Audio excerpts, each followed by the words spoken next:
ഇന്ന് നമുക്കൊരു മഷ്റൂം കറി ഉണ്ടാക്കാം. ഹലോ ഗൈസ്, എല്ലാവർക്കും നമസ്കാരം. മഷ്റൂമൊക്കെ നന്നായി ഒന്ന് കഴുകി വൃത്തിയാക്കി നമുക്ക് ചെറിയ കഷ്ണങ്ങളാക്കി എടുക്കണം. ഇനി നമുക്കൊരു മസാല ഉണ്ടാക്കാം. ഞാൻ ഇവിടെ ഒരു 15 വറ്റൽമുളക്, 1 ടേബിൾ സ്പൂൺ കുരുമുളക്, ഒരു 15 കാഷ്നട്ട്, 1 ടീസ്പൂണ് വലിയ ജീരകം, 1 ടീസ്പൂണ് ചെറിയ ജീരകം, 2 ടേബിൾ സ്പൂണ് മല്ലി. ഇനി നമുക്ക് മുളകൊന്ന് വറുത്തെടുക്കാം. ആദ്യമേ കുറച്ച് കറിവേപ്പിലയും ഇട്ട് വറുത്തെടുക്കാം. ഇനി നമുക്കൊരു മുളക് വേറൊരു പാനിലോട്ട് മാറ്റി കൊടുക്കാം. ശേഷം നമുക്ക് ബാക്കി കൂട്ടുകളെല്ലാം കൂടി ഇട്ട് കൊടുത്ത് നന്നായി ഒന്ന് വറുത്തെടുക്കാം. ഇപ്പം നന്നായി എല്ലാം വറുത്തെടുത്തിട്ടുണ്ട്. നമുക്കൊരു പാത്രത്തിലോട്ട് തണുക്കാൻ മാറ്റി വയ്ക്കാം.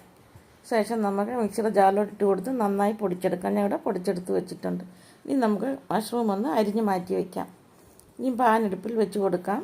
വെളിച്ചെണ്ണ ഒഴിച്ച് കൊടുക്കാം. 1 ടീസ്പൂണ് വലിയ ജീരകവും, ഒരു പട്ട, ഒരു ഏലക്ക, ഒരു ഗ്രാമ്പു ഇട്ട് കൊടുക്കാം. ഒരു മീഡിയം സവാള ചോപ്പ് ചെയ്ത് ഇട്ട് കൊടുത്ത് നന്നായി ഇളക്കി കൊടുക്കാം. ഇഞ്ചി വെളുത്തുള്ളി ചതച്ചത് ഇട്ട് കൊടുക്കാം. കുറച്ച് കറിവേപ്പില ഇട്ട് കൊടുത്ത് നന്നായി ഇളക്കി കൊടുക്കാം. ഇനി നമുക്ക് മഷ്റൂം ചേർത്ത് കൊടുത്ത് നന്നായി ഇളക്കി കൊടുക്കാം. അടുത്തായിട്ട് നമുക്ക് ആവശ്യത്തിന് ഉപ്പിട്ട് കൊടുക്കണം. കല്ലുപ്പാണ് ഇട്ട് കൊടുക്കുന്നത്. ഇനി നമുക്ക് അടച്ച് വെച്ച് കൊടുക്കാം 2 മിനിറ്റ്.